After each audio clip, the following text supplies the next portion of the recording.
Hello friends, welcome back to my channel. तो आज का हमारा टॉपिक है रिस्पॉन्सिबिलिटी अकाउंटिंग। ठीक है, सबसे पहले हम इसका कॉन्सेप्ट देखेंगे।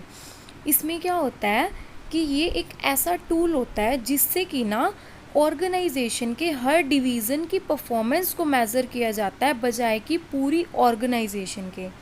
ठीक है, ये ना एक ऐसा सिस्टम होता है जिससे ऑर्गेनाइजेशन को डिवाइड किया जाता है छोटे छोटे यूनिट्स के अंदर। ठीक है, और हर एक यूनिट को ना एक रिस्पॉन्सिबिलिटी दी जाती है।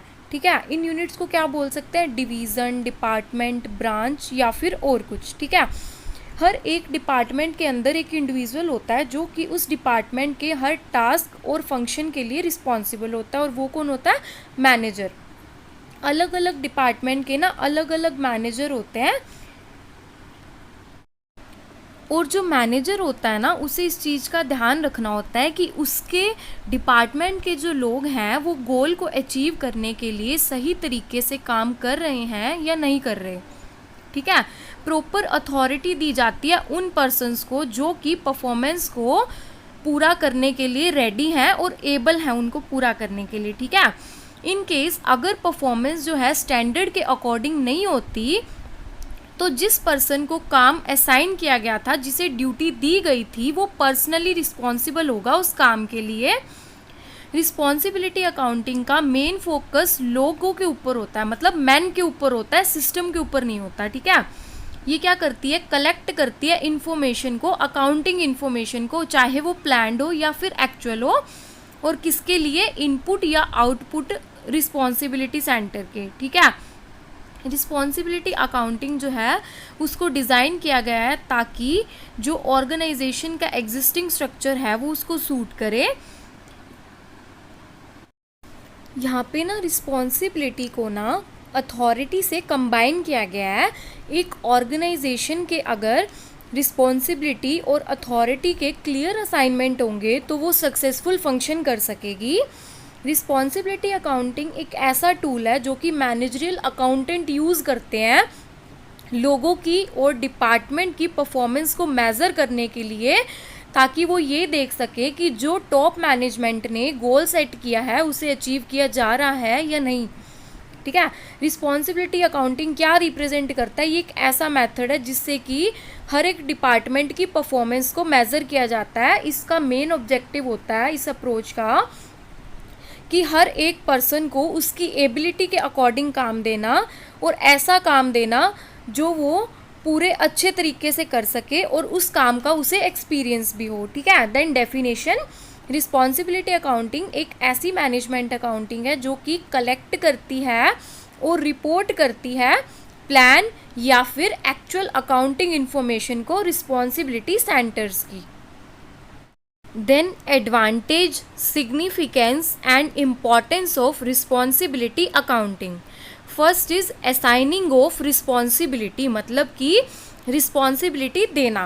ठीक है, हर एक इंडिविजुअल जो है ऑर्गेनाइजेशन का उसको एक रिस्पॉन्सिबिलिटी दी जाती है और उसके लिए वो अकाउंटेबल होता है।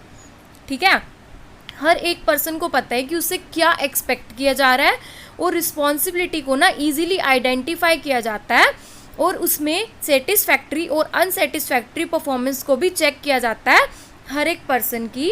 और कोई भी बंदा ना अपनी रिस्पॉन्सिबिलिटी ना किसी और को शिफ्ट नहीं कर सकता अगर कुछ गलत हो जाता है तो। ठीक है, क्योंकि इस सिस्टम के अंदर ना रिस्पॉन्सिबिलिटी को इंडिविजुअली असाइन किया जाता है। मतलब तुझे रिस्पॉन्सिबिलिटी दिया है तो तू ही अकाउंटेबल है। अगर तुझसे कोई गलती होती है तो तू उस गलती को किसी और पे ट्रांसफ़र नहीं कर सकता। ठीक है, देन इम्प्रूव परफॉर्मेंस। अब हर एक बंदे को एक टास्क दिया जाता है। ठीक है, और वो टास्क क्या करता है? उसके लिए मोटिवेशन का काम करता है। एक बंदा जैसे इंचार्ज है अलग अलग एक्टिविटीज़ का, तो उसे पता है कि उसे टॉप मैनेजमेंट को रिपोर्ट करना है और किस तरीके से करना है, तो वो ना अपनी परफॉर्मेंस को इम्प्रूव करने की कोशिश करता है। ठीक है, और इससे क्या होता है? जो लो परफॉर्मेंस होती है ना वो डिस्करेज हो जाती है, मतलब कम हो जाती है, क्योंकि हर पर्सन को पता है कि उनको रिस्पॉन्सिबिलिटी दी गई है तो वो अकाउंटेबल हैं, उनको जवाब देना पड़ेगा। अगर उनकी लो परफॉर्मेंस है तो वो क्यों है, उनको आंसर करना पड़ेगा। ठीक है, then third is helpful in cost planning. ये ना रिस्पॉन्सिबिलिटी अकाउंटिंग एक ऐसा सिस्टम है जिसमें पूरी इंफॉर्मेशन कलेक्ट की जाती है कॉस्ट और रेवेन्यू की। ये डाटा हेल्प करता है फ्यूचर कॉस्ट और प्लानिंग करने में फ्यूचर की, या फिर रेवेन्यू की, या फिर स्टैंडर्ड फिक्स करने में, बजट बनाने में, ठीक है।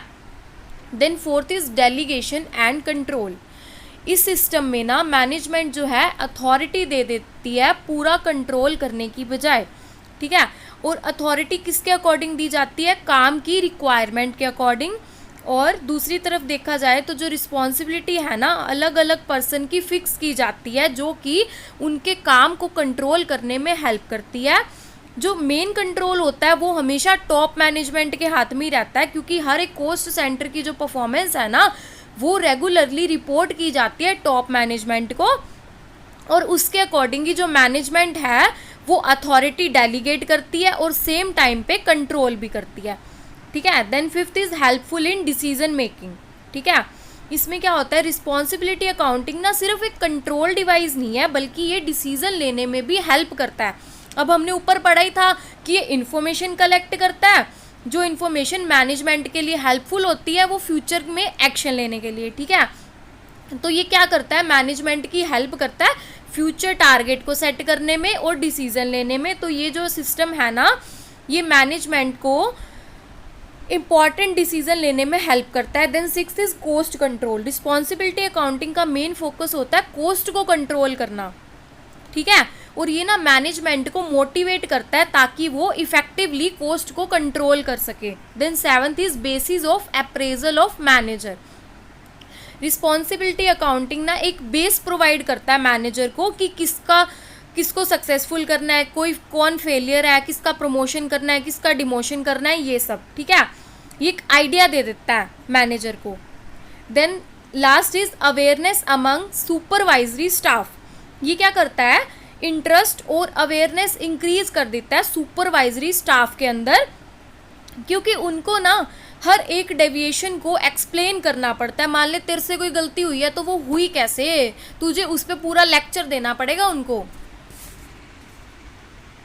Disadvantage of responsibility accounting. First is inter departmental conflict.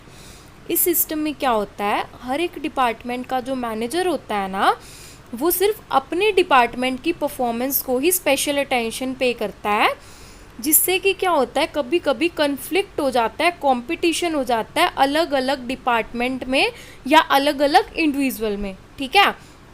और कभी कभी ऐसी सिचुएशन आ जाती है कि इंडिविजुअल और कंपनी गोल्स भी क्लैश होने लग जाते हैं, ठीक है। Then second is delay in reporting. इसमें ना अच्छा रिपोर्टिंग सिस्टम नहीं होता। ये जो अकाउंटिंग मेथड होता है ना ये एक्यूरेट रिजल्ट देने में फेल हो जाता है। अगर रिस्पॉन्सिबिलिटी रिपोर्टिंग जो है उसको प्रिपेयर करने में थोड़ा सा भी डिले हो जाता है या कम्युनिकेशन में डिले हो जाता है तो ये सिस्टम कभी भी इफेक्टिव प्रूव नहीं होता। Then third is problem of classification of cost.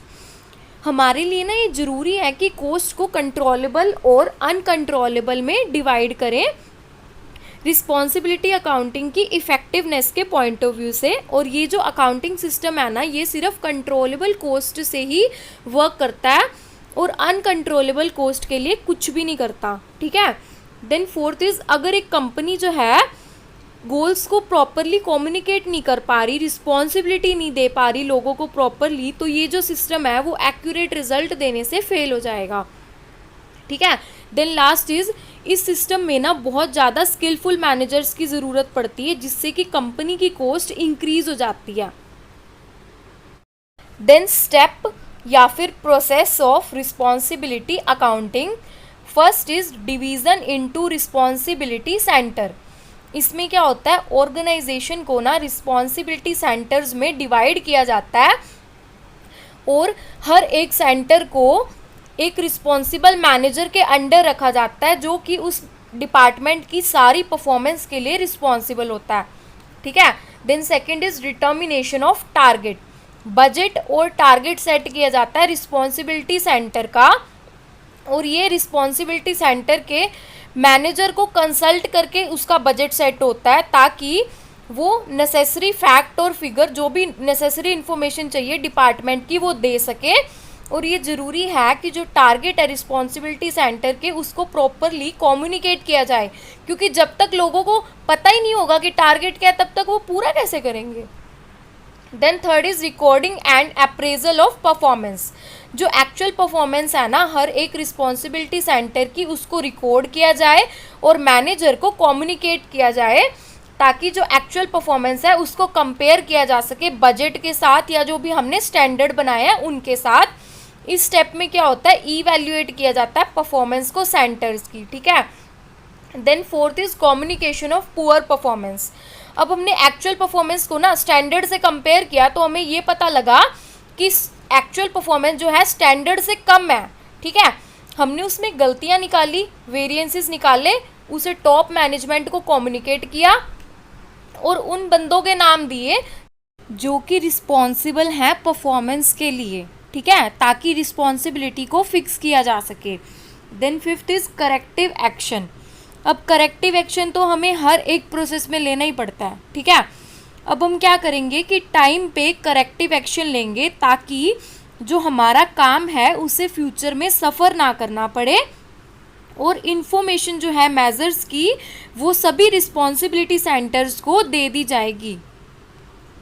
Then features of responsibility accounting. First is determination of functional area.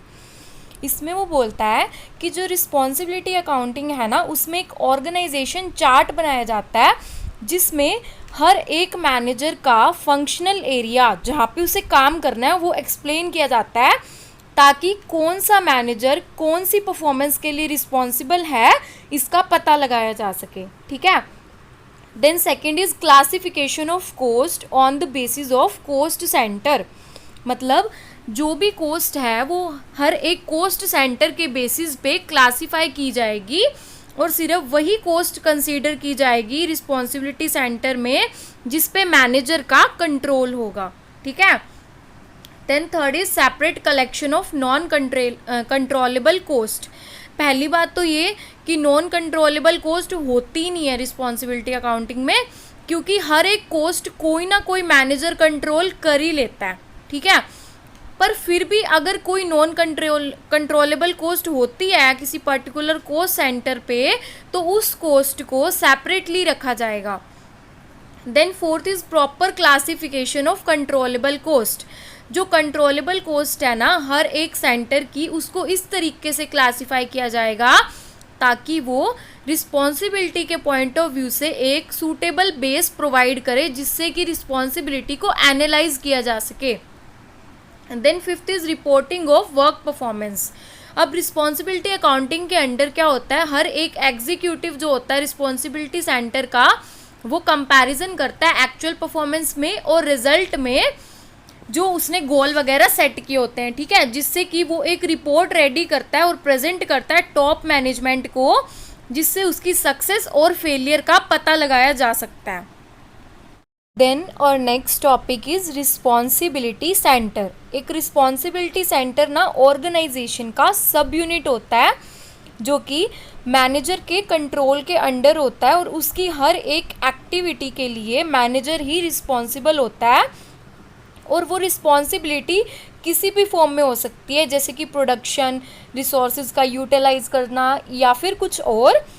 इस सिस्टम के अंडर जो रिस्पॉन्सिबिलिटी होती है ना वर्क परफॉर्मेंस की वो टॉप एग्जीक्यूटिव देते हैं हर एक डिपार्टमेंट के हेड को या फिर डिपार्टमेंट के अंदर जो सब यूनिट्स होते हैं उनके इंचार्ज को, ठीक है।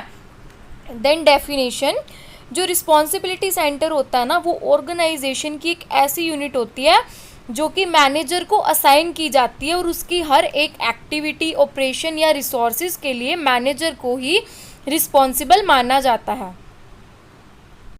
Then types of responsibility centre. First is cost और एक्सपेंस सेंटर, ठीक है। ये सेंटर ऐसा होता है जिसमें मैनेजर सिर्फ खर्चे के लिए रिस्पॉन्सिबल है, जो कॉस्ट इंकर हुई है उसके लिए रिस्पॉन्सिबल है, रेवेन्यू की उसकी कोई रिस्पॉन्सिबिलिटी नहीं है, ठीक है। हर एक सेंटर की जो परफॉर्मेंस है उसको इवैल्यूएट किया जाता है एक्चुअल अमाउंट को बजटेड अमाउंट से कंपेयर करके, और ये भी बोला जाता है कि जब भी परफॉर्मेंस को जज किया जाएगा तो हमेशा कंट्रोलेबल और नॉन कंट्रोलेबल कॉस्ट को जानना ज़रूरी है, क्योंकि जो एक मैनेजर होता है वो सिर्फ कंट्रोलेबल कॉस्ट के लिए ही रिस्पॉन्सिबल है, नॉन कंट्रोलेबल कॉस्ट के लिए उसकी कोई भी जिम्मेदारी नहीं होती, ठीक है। Then second is profit centre. इस सेंटर को ना कंट्रीब्यूशन मार्जिन सेंटर भी बोला जाता है। ये एक ऐसा सेंटर है जिसमें परफॉर्मेंस को सिर्फ एक्सपेंसेस ही नहीं बल्कि रेवेन्यू के फॉर्म में भी मेज़र किया जाता है। बहुत सारे रिस्पॉन्सिबिलिटी सेंटर को ना प्रॉफिट सेंटर की तरह देखा जाता है। इनपुट को कॉस्ट और आउटपुट को रेवेन्यू माना जाता है और इन दोनों के डिफरेंस को प्रॉफिट कहा जाता है। जो मैनेजर होता है ना प्रॉफिट सेंटर का, वो अकाउंटेबल होता है रेवेन्यू, कॉस्ट और प्रॉफिट के लिए उसके सेंटर के। और जो परफॉर्मेंस होती है ना मैनेजर की प्रॉफिट सेंटर के, वो इवैल्यूएट की जाती है प्रॉफिट बिफोर टैक्स और प्रॉफिट आफ्टर टैक्स को मेज़र करके। इसकी बहुत सारी एडवांटेज होती हैं प्रॉफिट सेंटर की, जैसे कि ये प्रॉफिट कॉन्शियस हो जाता है, मतलब ऑर्गेनाइजेशन जो है प्रॉफिट सेंटर के थ्रू ना प्रॉफिट कॉन्शियसनेस हो जाती है उसमें कि हाँ हमें प्रॉफिट अर्न करना है। कंपटीशन हो जाता है प्रॉफिट सेंटर्स में असेट्स को प्रॉपरली यूटिलाइज करने के लिए जो कि उसके सेंटर के हैं, और वो रिस्पॉन्सिबल होता है प्रॉफिट के लिए और इन्वेस्टेड कैपिटल के लिए जो कि उसका सेंटर यूज़ करता है प्रॉफिट को जनरेट करने के लिए। इन्वेस्टमेंट सेंटर ना सिर्फ रेवेन्यू और कॉस्ट को ही नहीं बल्कि असेट को भी ध्यान में लेके चलता है डिवीज़न की। और जो परफॉर्मेंस होती है ना इन्वेस्टमेंट सेंटर की, उसको मेज़र किया जाता है असेट्स टर्नओवर और रिटर्न ऑन कैपिटल एम्प्लॉयड के बेसिस पे, ठीक है। Then fourth is revenue centre. एक जो मैनेजर होता है ना रेवेन्यू सेंटर का, वो अकाउंटेबल होता है सिर्फ रेवेन्यू के लिए यूनिट के। और रेवेन्यू सेंटर ना रिस्पॉन्सिबल सेंटर होता है जहाँ पे मैनेजर जो है अकाउंटेबल होता है सिर्फ फाइनेंशियल आउटपुट के लिए जो कि सेल रेवेन्यू से मिलती है। और ये आउटपुट जो है ना गुड्स प्रोड्यूस और सर्विसेज के बेस में आती है। जो टोटल होता है इस आउटपुट का उसे रेवेन्यू बोलते हैं। और जो मैनेजर होता है रेवेन्यू सेंटर का, वो अकाउंटेबल होता है सेलिंग एक्सपेंसेस के लिए। और last topic is divisional performance and it's measurement, ठीक है। इसमें क्या होता है कि जो ऑर्गेनाइजेशनल स्ट्रक्चर होता है ना लार्ज कंपनी का, वो डिवाइड किया जाता है अलग अलग डिवीज़न में, और हर डिवीज़न का एक डिविजनल मैनेजर होता है जो कि उस डिवीज़न को सुपरवाइज करता है, ठीक है। और ये सब ना बिजनेस के साइज़ के अकॉर्डिंग किया जाता है। हर एक डिवीज़न को रिस्पॉन्सिबिलिटी सेंटर बोला जाता है। और जो डिविजनल मैनेजर होता है ना, वो कैपिटल इन्वेस्टमेंट के डिसीजन भी लेता है और उसको अथॉरिटी और रिस्पॉन्सिबिलिटी होती है कैपिटल इन्वेस्टमेंट की अलग अलग प्रोजेक्ट के। और इस तरीके से जो डिवीज़न होता है उसको इन्वेस्टमेंट सेंटर भी बोला जाता है। जो डिविजनल मैनेजर है वो रिस्पॉन्सिबल होता है कॉस्ट, रेवेन्यू, अलग अलग बिजनेस के ऑपरेशंस की, ठीक है।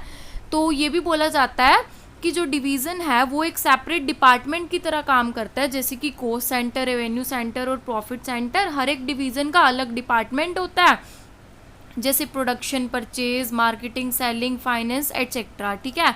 हर एक डिपार्टमेंट को मैनेज करता है मैनेजर जो कि रिस्पॉन्सिबल होता है उस डिपार्टमेंट की सारी एक्टिविटीज़ के लिए, ठीक है। जो डिविजनल मैनेजर होता है ना, वो एक ड्यूटी परफॉर्म करता है और सारे डिपार्टमेंट्स को कोऑर्डिनेट करने की कोशिश करता है।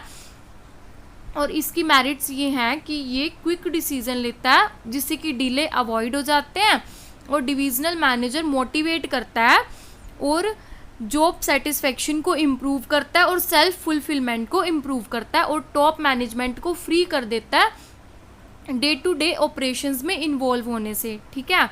इसकी डीमेरिट्स हैं कि बहुत सारे डिवीजन्स जो हैं आपस में compete करने लग जाते हैं और सेल्फ प्रॉफिट को इंक्रीज करना चाहते हैं, सिर्फ ऑर्गेनाइजेशन के प्रॉफिट की तरफ ध्यान ही नहीं दिया जाता। और यहाँ पे कोऑर्डिनेशन और कोऑपरेशन नहीं होता अलग अलग डिपार्टमेंट्स के बीच में, जिससे कि क्या होता है कॉन्फ्लिक्ट स्टार्ट हो जाते हैं। Then method of measurement of divisional performance. First is return on investment. ये एक ऐसा मेथड है जिसका यूज़ किया जाता है हर डिवीज़न की परफॉर्मेंस को मेज़र करने के लिए। इनफैक्ट जो एक्चुअल परफॉर्मेंस होती है ना डिवीज़न की, उसको मेज़र किया जाता है इन्वेस्टमेंट से जो कि असेट्स में की गई है। कभी कभी क्या होता है जो एब्सोल्यूट प्रॉफिट होता है ना एक डिवीज़न का, वो हायर होता है दूसरी डिवीज़न से, लेकिन जो डिवीज़न का प्रॉफिट लेस है ना, उसने इन्वेस्टमेंट भी कम की होती है, और जिस डिवीज़न का प्रॉफिट हाई है उसने इन्वेस्टमेंट भी ज़्यादा की होती है। तो इस केस में क्या होता है, जो रेट ऑफ इन्वेस्टमेंट है ना लोअर प्रॉफिट वाली डिवीज़न का, वो हाई होगा उस डिवीज़न से जो कि हायर प्रॉफिट अर्न कर रही है। ठीक है, ये बहुत अच्छा मेथड है परफॉर्मेंस को मेज़र करने के लिए डिवीज़न की। इसका फॉर्मूला होता है return on investment equals to divisional profit divide by divisional investment into 100, या फिर EBIT divide by capital employed into 100, या फिर profit divide by sale into sale divide by capital invested into 100। Okay, second is variance analysis. Variance का मतलब होता है difference actual और estimated के बीच में।